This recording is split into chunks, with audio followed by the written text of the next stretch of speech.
Cloud and Sephiroth, eternal adversaries ever since the Nibelheim incident 5 years ago, where Cloud prevailed over Sephiroth against all odds, kicking off this whole mess we're in now. In this first installment in the Final Fantasy VII Remake project, Sephiroth makes a lot more appearances than in the original storyline, and Cloud experiences many more memory incidents.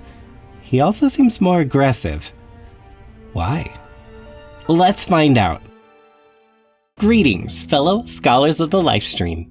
I'm Kutakuma from the Cosmo Canyon Observatory, and today we're continuing our analysis of the new mysteries surrounding Final Fantasy VII Remake and take a detailed look at the new story elements which include Cloud and Sephiroth. And as always, huge spoilers ahead. Like last time, we'll split this analysis into multiple parts, 10 shorter ones in this case, to ensure more regular and digestible uploads, and then provide a complete version around a week after the last part releases. Big shout out to our newest Patreon student and subscribe star apprentice, Mina, who also happened to create the logo animation for Pulse of the Lifestream. Thank you again for this beautiful work of art. If you haven't watched our previous works about the Whispers and Aerith secrets yet, we strongly advise you to do so before jumping into this one, as both contain a lot of information and conclusions which act as a foundation for this analysis. However, be prepared for a roughly 3 hours long foreplay. Still here? Fantastic. Let's jump into the wormhole again to see what Cloud and Sephiroth are up to.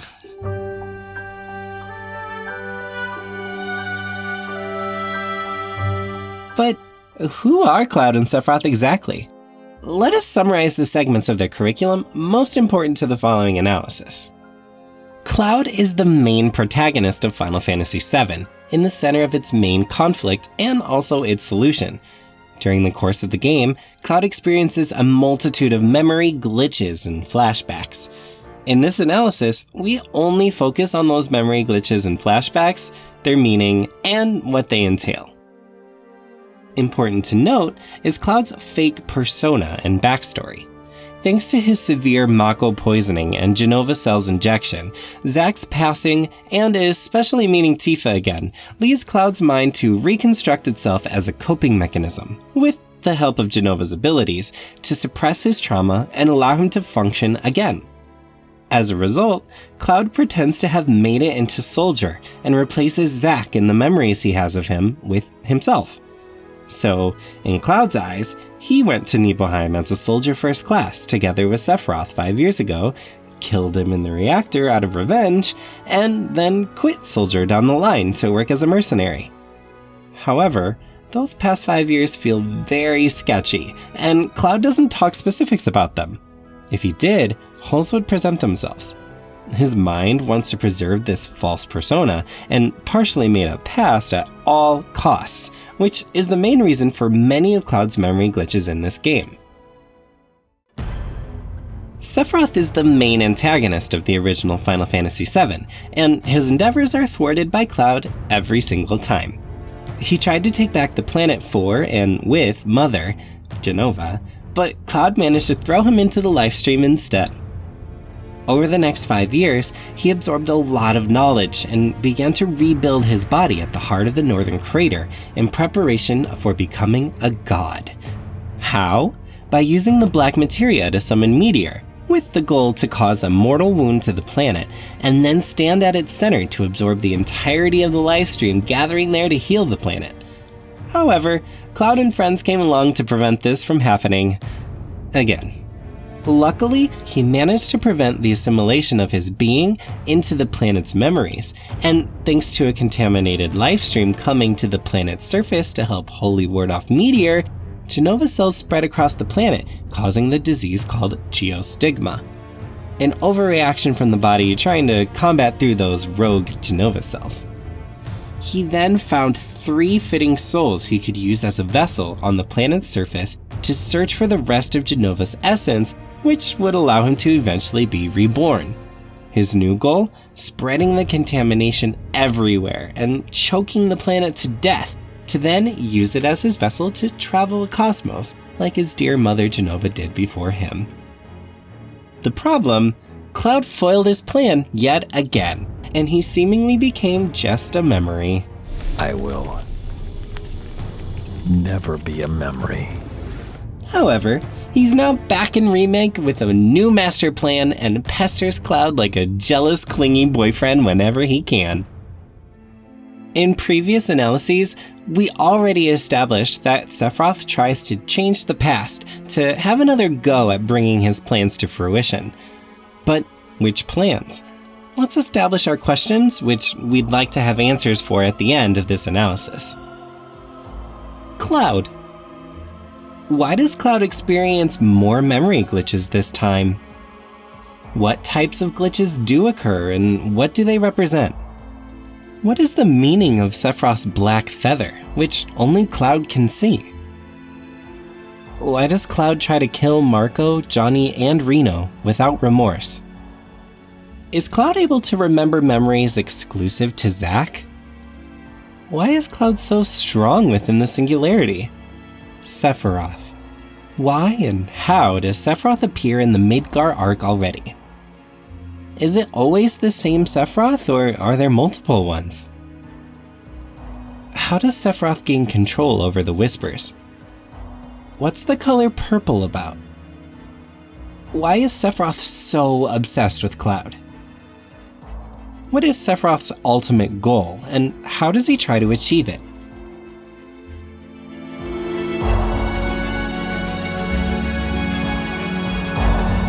Before we go through all relevant scenes and dialogues within the game, we need to look at material outside of it to set the foundation for Sephiroth's side of things. This includes 3 pieces. The Lifestream Black chapters of the Final Fantasy VII novel On the Way to a Smile, which takes place in the 2-year span between the original game and the animation movie Advent Children. 2 official key artworks for the remake.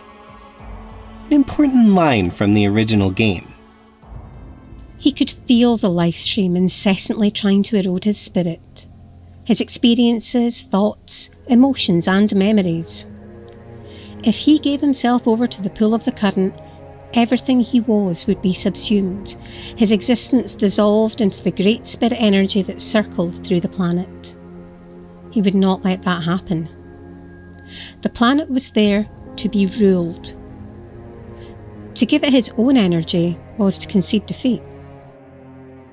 Cloud had twice sent him into the life stream, and he would not allow it to happen again. If he could only cling to the core of his consciousness, he could keep himself apart from the abyss and stay free of the planet and its insatiable appetite. He had made his decision. Cloud would become the nucleus. He yearned to tell Cloud this. I have not forgotten you. You are still in my mind. You do not know this yet, but soon you will. So long as Cloud remembers me, I will always exist, within the life stream or on the surface. Even if its own spirit were to disperse, the merest fragment of memory would be enough. It would flow through the planet on the living stream, and then, one day, with Cloud's memories to help him, he would regain himself. I could use Mother's power. If I had just a piece of her, I could forge another body for myself. He tried to send his spirit above to walk the surface, but nothing came of it. The planet had consumed the memories of his own form, leaving him with no image on which to anchor his consciousness. He thought about the future. As they search for Mother, my servants will meet those who knew me, and their spirits will remind me what I once was. Once I have Mother's power, I will exist fully in the living world. It will not be long now.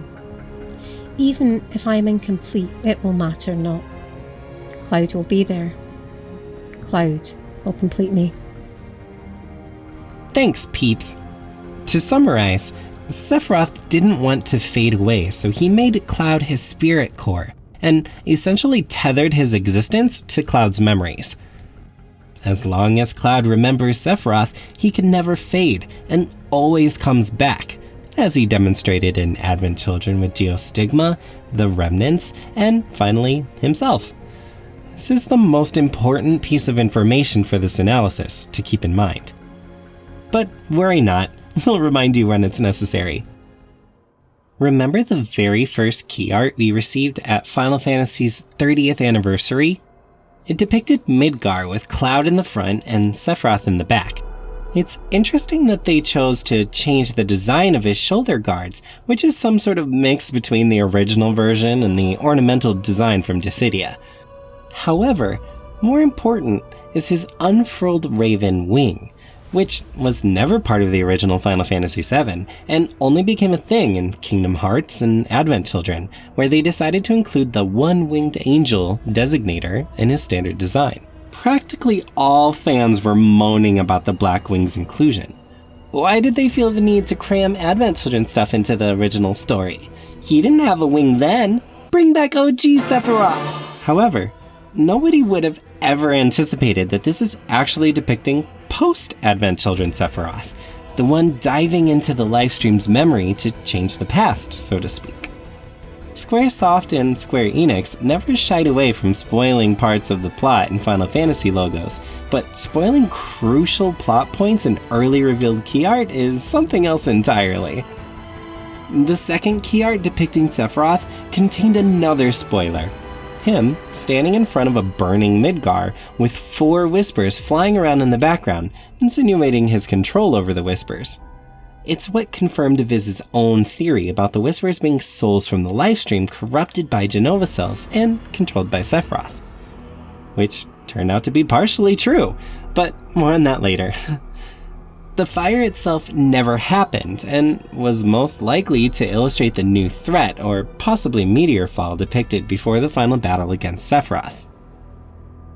In any case, we do see the 4 whispers appear in the game itself in multiple instances, and each time it's in the context of a changed event.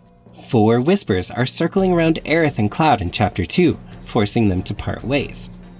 4 whispers are circling around Wedge to keep him in place and make sure he ends up in the secret Shinra underground lab. The very first whisper encounter in Chapter 4 starts with 4 mysterious whispers, as does the third and last encounter in Chapter 12. There, however, they are accompanied by a 5th entity, the enigmatic Spectre, which Sephiroth in this second key art is most likely a reference to. Again, more on that later.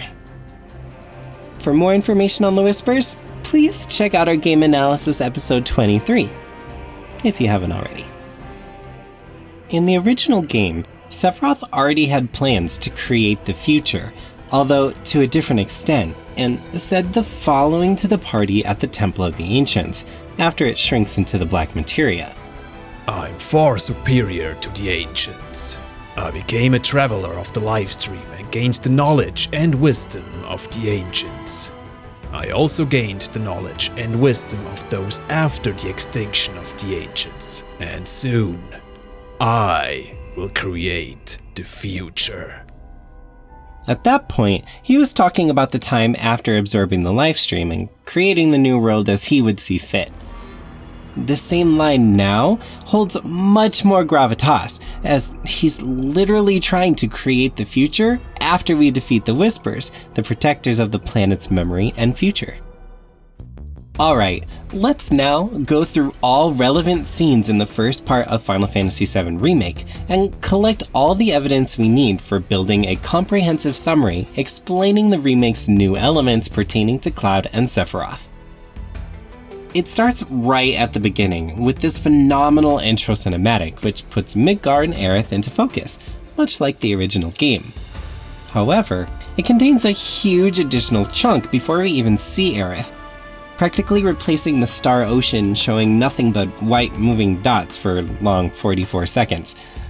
Besides Midgar and Aerith, we have another protagonist in this intro movie, Sephiroth! Wait, what? Where? Viz, what are you talking about? Do not worry. Just keep going. You'll be surprised. Okay, if you say so. At the beginning, we see a vast landscape devoid of any life surrounding Midgar, which transitions into a beautiful view of Midgar's skylines, showing life on the plate and even kids riding through the streets. Though this nice image is marred by signs of poverty and trash, but still no signs of Sephiroth, Viz. Keep going. Fine. But there is another new detail. Remember the white dove flying through the cloudy skies, entering Midgar's outskirts at the start of the reveal trailer at E3 2015? A similar thing happens here as well, but instead of a dove, it's a black and unhealthy looking eagle, with an occasionally light gray coloring. Don't its wings remind you of something? Correct! Sephiroth! See? You're too impatient. Anyway, this alone isn't interesting enough, however. Pay attention to its flight path. It flies from a corrupted and dead landscape through white clouds into Midgar, and then veers towards the Shinra building. Sephiroth, traveling from a corrupted, dying world, eventually manages to access Midgar through Cloud. Cloud, whom Sephiroth made his spirit core, an anchor of existence, if you will. But that's not all! You might have noticed fragments of Sephiroth's choir chant in the background music, something we know all too well from his One-Winged Angel final boss theme.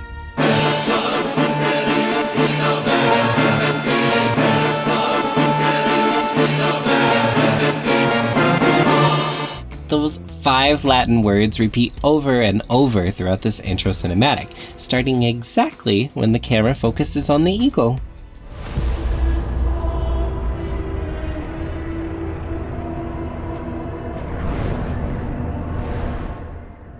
It then gets more intense when it breaks the clouds, and we see Midgar form up close.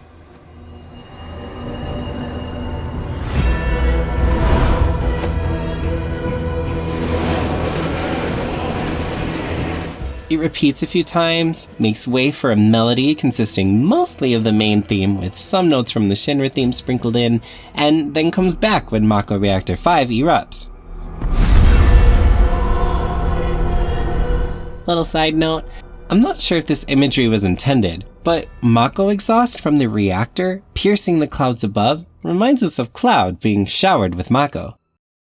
After a nice transition, we finally see Aerith, and the familiar Lifestream melody starts playing. However, as soon as she gets spooked by something purple further back down the alley, the Sephiroth chant returns and keeps her afraid until she picks up the stepped-on yellow flower, washing her fear away.